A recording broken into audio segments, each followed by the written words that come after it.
میں کچھ چیزیں آپ کو بتانا چاہتا ہوں منصب خلافت کے مسئلے پر۔ یہ چند چٹکلے ہیں، اگر آپ نے اس کو یاد کر لیا نا، اب ابھی کسی بھی علامے کو بلائیں، انشاءاللہ آپ سے اللہ تعالیٰ آپ کو جو ہے وہ فتح دے گا۔ کیا؟ سب سے پہلے مسئلہ یہ یاد رکھیں، ایک تو بات مصیبت یہ کہ سیدنا ابوبکر صدیق رضی اللہ عنہ جب خلیفہ بن گئے، سب مسلمانوں نے مان لیا اور خلافت بھی کر کے ایسی مثالی گئے، اس میں کوئی کمی بھی نہیں کی کہ چلو بھائی سستی کی ہوتی، کوئی علاقے فتح نہ ہوتے اور کچھ بھی نہ کیا ہوتا، پھر آدمی کہتا ہے۔ اور ایسی مثالی کہ نبی کے دنیا سے جانے کے بعد حالات کیا ہو گئے، اس موقع پر اس منصب کو سنبھالنا کوئی آسان تھا؟ اس منصب پہ رہنا کوئی آسان کام تھا؟ اس کے بوجھ کو وہی برداشت کر سکتا تھا جس نے ہجرت والے دن پیغمبر کے بوجھ کو برداشت کیا تھا، یہ وہی اسی کندھوں پر یہ بوجھ آ سکتا تھا۔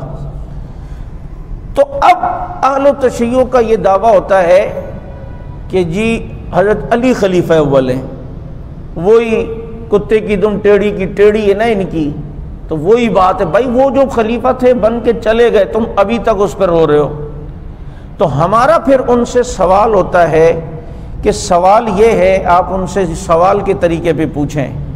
یہ ہمارے کچھ جو مزدور طبقے کے دوست ہیں نا، اب یقین کریں یہ ان کے علاموں کے پاس جا کر مناظرے الحمدللہ جیت کے آئے اس مسئلے خلافت پر۔ آپ ان سے یہ پوچھیں پہلے کہ آپ بتائیں کہ خلیفہ اللہ بناتا ہے یا کوئی اور بناتا ہے؟ وہ کہے گا کہ خلیفہ اللہ بناتا ہے، اور اللہ بناتا بھی اور نام بھی اس کا تجویز کرتا ہے کہ یہ بنے گا۔ دوسرا سوال آپ یہ کریں کہ اگر اللہ بناتا ہے اور اللہ تعالی خلیفہ چنتا ہے نام کے ساتھ، تو ہم تو یہ کہتے ہیں کہ مقصد یہ حکومت خلافت یہ اللہ ہی عطا کرتے ہیں، لیکن اللہ کسی کا نام نہیں بتاتے، بس اللہ رب العزت ایک نشانیاں بتاتے ہیں، مسلمان ان کو چنتے تو پھر پتہ چلتا ہے اچھا یہ تھا جس کے بارے میں اللہ نے وعدہ کیا ہے۔ لیکن یہ کہتے ہیں اللہ نے علی کا نام لے کے کہا تھا کہ آپ کے بعد خلیفہ یہ ہوں گے۔ آپ ان سے پوچھیں کہ اللہ بناتا ہے، کیا اس خلافت کے منصب کے بنانے میں نبی یا کسی اور کا بھی عمل دخل ہوتا ہے؟ وہ آپ کو کہیں گے نہیں، یہ ان کی کتابوں میں نا، چونکہ وہ کہیں گے نہیں، نبی کا عمل دخل نہیں ہوتا، اللہ ہی بناتا ہے، اللہ منتخب کرتا ہے، نامزد کرتا ہے، نبی صرف اعلان کرتا ہے، مسلمان اسے ایکسیپٹ کرتے ہیں، اس خلیفہ کو قبول کرتے ہیں۔ آپ کہیں اچھا ٹھیک ہے۔ اگلا سوال یہ ہے کہ خلیفہ کے پاس کوئی منصب بھی ہوتا ہے یا نہیں؟ وہ کہے گا کیا مطلب آپ کو کہ خلیفہ سے تمہاری کیا مراد ہے؟ مذہبی رہنما یا حکمران؟ مذہبی رہنما یا حکمران؟ اب اگر وہ یہ کہتا ہے کہ اس سے مراد ہوتا ہے مذہبی رہنما، تو آپ کہیں کہ اگر مذہبی رہنما ہیں تو پھر 1300 سال سے لوگوں کو پاگل کیوں بنا رہے ہو کہ ابو بکر نے ضبط کر لیا، ابو بکر نے خلافت پہ قبضہ کر لیا؟ بھائی مذہبی رہنما حضرت علی ٹھیک، تو حضرت ابو بکر صدیق نے تو خلافت جو حکومت والی تھی اس پر بیٹھے ہیں نا، اور تم کہتے ہو کہ خلافت سے مراد مذہبی رہنما ہے، تو ابو بکر نے تو پھر کچھ چھینا ہی نہیں، تو پھر کس بات پہ تکلیف ہے؟ اگر وہ کہے نہیں خلافت سے مراد ہوتا ہے مذہبی رہنما بھی اور حکومت بھی، حکومت بھی مراد ہوتی ہے اور مذہبی رہنما بھی ہوتا ہے، اور وہ امامت کا منصب ہے جس کو ہم مذہبی رہنما کہتے ہیں، تو آپ ان سے کہیں کہ آپ کے یہاں تو جو امام ہوگا وہی خلیفہ بھی ہوگا، جو خلیفہ ہوگا وہی امامت کے اوپر بھی ہوگا، ایسا ہی ہے؟ کہیں گے ہاں۔ تو کہ سوال پھر یہ ہوتا ہے کہ حضرت علی چلو خلیفہ بنے، آخر میں امام بھی آپ کہتے ہو، حضرت حسن خلیفہ بنے، امام بھی ہیں، لیکن اس کے بعد جو آپ امام مانتے ہو جن لوگوں کو، ان کو تو حکومت ایک دن بھی نہیں ملی ہے، امام مان رہے ہو خلیفہ نہیں مان رہے۔ تو آپ تو کہہ رہے تھے کہ جو امام ہوگا وہ خلیفہ بھی ضرور ہوگا، جو خلیفہ ہوگا وہ امام بھی ہوگا، تو حضرت حسن کو بھی اگر خلافت ملی، آپ ان کو اپنا دوسرا امام مانتے ہیں، تو ان کو بھی 6 مہینے۔ اس کے بعد حضرت جعفر صادق، حضرت نقی علی، تقی علی، حسن عسکری، موسیٰ کاظم، ان حضرات کو آپ اپنا امام تو مانتے ہیں، لیکن خلافت تو اللہ نے ان کو 1 دن بھی نہیں دی۔ پھر تیسری بات یہ کہ آپ جو کہتے ہو خلیفہ اللہ نامزد کرتا ہے، نبی اس کا اعلان کرتا ہے، مومن اسے قبول کرتے ہیں، تو اللہ نے تو علی کا نام لے کے نامزد کیا، تو ابو بکر، عمر، عثمان نعوذ باللہ اللہ سے بھی اتنے طاقتور ہو گئے کہ اللہ کے فیصلے کو انہوں نے جو ہے وہ تبدیل کر دیا، اور وہ تو بنے ہی نہیں، بنے تو ابو بکر ہیں، عمر ہے، عثمان ہے، پھر اللہ کی طاقت کہاں گئی؟ کہتے نہیں وہ آخر میں تو اللہ نے ان کو دی نا، تو کو پھر خلیفہ بلا فصل نہیں ہے، پھر بلا فصل کیوں بولتے ہو؟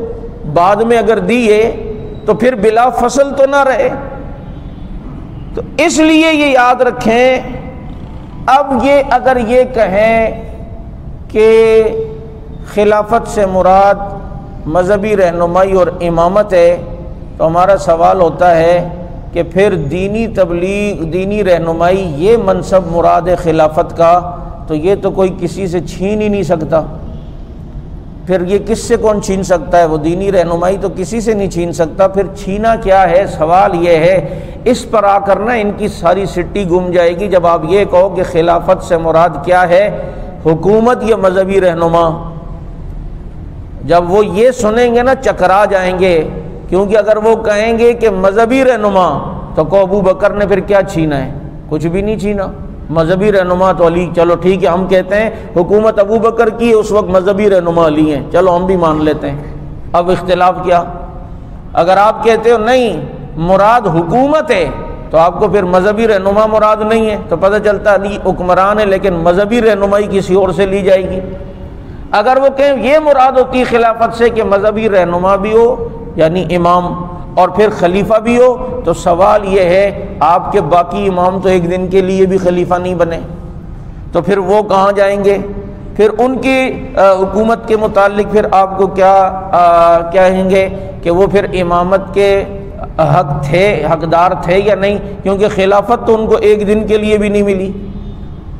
اس لیے یاد رکھیں، عجیب بات ہے، یہ حضرت علی کے خلیفہ بلا فصل ہونے کی سب سے زیادہ بڑی دلیل کیا دیتے ہیں جو ہر جگہ، کہ نبی نے فرمایا من کنت مولا فہذا علی مولا، جس کا میں مولا اس کا علی مولا۔ تو یہ پتہ چلتا ہے علی مسلمانوں کے پہلے خلیفہ ہیں۔ ان سے سوال کریں یہ جو لفظ مولا ہے اس کا ترجمہ خلیفہ کر کے دکھاؤ نا، سب دعویٰ ہے خلافت کا اور دلیل دے رہے ہو لفظ مولا سے، تو یہاں یہ ترجمہ کر کے دکھاؤ من کنت مولا فہذا علی مولا۔ ہم تو کہتے ہیں جس کا نبی دوست اس کا علی دوست، جس کا علی دوست اس کا نبی دوست۔ جو علی کو دوست نہیں بناتا نبی بھی اس سے دوست نہیں بناتا، جو علی سے محبت نہیں کرتا نبی بھی اس سے محبت نہیں کرتا۔ لیکن یہاں اگر مولا سے مراد خلافت ہے تو ترجمہ تم بھی تو کبھی یہ کرو نا، ترجمہ تو پھر یہ بنے گا کہ نبی کہتے ہیں من کنت مولا فہذا علی مولا، جس کا میں خلیفہ اس کا علی خلیفہ۔ یہ ترجمہ کر ہی نہیں سکتے، کیونکہ جب وہ کہیں گے کہ نبی کہتے ہیں من کنت مولا فہذا علی مولا، جس کا میں خلیفہ اس کا علی خلیفہ، تو بتاؤ نبی کس کے خلیفہ ہیں؟ پھر نبی کس کے خلیفہ ہیں؟ سمجھ آ رہی بات؟ یہ نہیں۔ تو اس لیے یہ قوم الٹی لٹک سکتی ہے، صدیق اکبر رضی اللہ تعالیٰ عنہ کے خلافت کے مسئلے پر انشاءاللہ العزیز بات نہیں کر سکتی۔